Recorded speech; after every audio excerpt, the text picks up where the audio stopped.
Mwanangu mimi sijapata ugonjwa gani. Yaani hapa nipendoka sina ugonjwa wote nitaumia sana, mwenyewe nitaumia. Nani hapa dokta sana.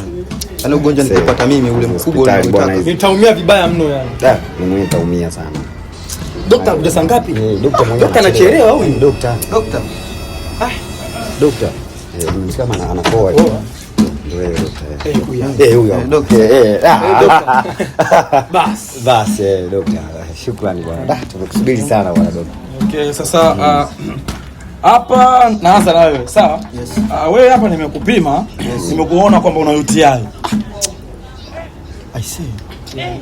Ila sawa tu, ila sawa. Si mnajua nilipotoka? Ila sawa, haina shida.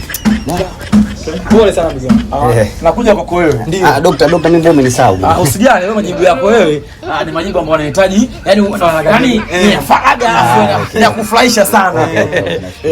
Bwana nakupima ndugu yangu, unaonekana na masuala kende, kalipeleka kende, tezi dume.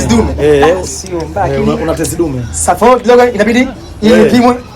Sasa fresh na normal ndugu yangu. Fresh kwa dila mwanangu tezi dume. Na mimi dokta da. Sasa majibu yako bwana ni ya kufurahisha, ndio maana wote nimewatoa. Bwana wewe nimekupima ndugu yangu, kwanza hongera mno.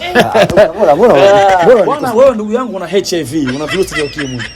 Dokta. Kweli? Kweli na ukimwi? Serious. Yaani nimetoka nyumbani kajua leo nitakosa ukimwi. Unao. Hospitali inaitwaje? Inaitwa Master Dispensary. Hongera sana, nitaitangaza bwana. Asante kwa ukimwi jamani.